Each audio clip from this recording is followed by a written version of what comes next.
अस्सलाम वालेकुम। क्या हाल है दोस्तों?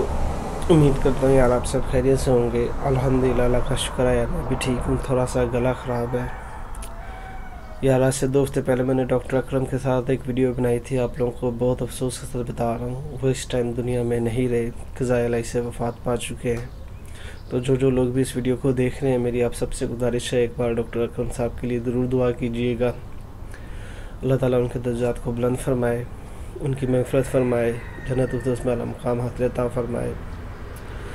इसके साथ साथ इनके घर वालों और रिश्तेदारों को भी जो है सब्र अता करे, आमीन। यार डॉक्टर साहब ने अपनी लास्ट वीडियो में भी, या ऐसा कह लो आप, डॉक्टर साहब ने अपनी टिकटॉक की वीडियो में भी बाकायदा यही मैसेज देना चाहा था लोगों को कि यार कोरोना को मजाक मत लो। कोरोना की जो दूसरी लहर है बहुत सीरियस है, बहुत ज़्यादा ख़तरनाक है। क्योंकि उनकी उस वीडियो से उनकी जो है सिचुएशन, कंडीशन, उनकी हालत बाकायदा नज़र आ रही थी कि कोरोना ने उनके ऊपर पूरी तरह से कब्ज़ा किया हुआ है। मतलब पूरा उनको अपने कंट्रोल में किया हुआ था कोरोना की वजह से।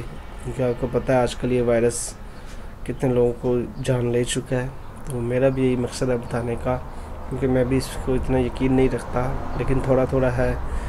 लेकिन फिर भी ओवरऑल ये ज़्यादा उम्र वालों को ही असर करता है अभी तक जो देखा गया है।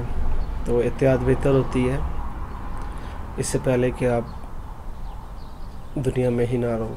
तो एहतियात करनी चाहिए, ऐसी बात नहीं है कि एहतियात बंदे को नहीं करनी चाहिए, एहतियात ज़रूर करनी चाहिए। बाकायदा आजकल तुर्की में लॉकडाउन भी बढ़ता जा रहा है और सख्ती भी होती जा रही है इस टाइम लॉकडाउन के हवाले से तुर्की में भी। तो इसके ऊपर भी मैं एक अलग से वीडियो ज़रूर बना दूँगा। अभी फ़िलहाल वीडियो को ख़त्म करते हैं, और एक बार फिर आपसे यही दरख्वास्त है, मेरी यही गुजारिश है कि यार डॉक्टर अकरम साहब के लिए ज़रूर दुआ कीजिएगा। रमज़ान का महीना भी चल रहा है, आप सबको मेरी तरफ से रमज़ान भी मुबारक हो। तो इसी माह रमज़ान में वो वफ़ात भी पा चुके हैं।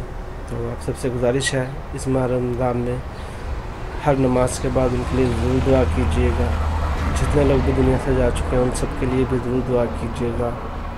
और मुझे भी इजाज़त दीजिएगा। इंशाल्लाह आपसे मिलते हैं अगली वीडियो में। तब तक के लिए अल्लाह हाफ़िज़।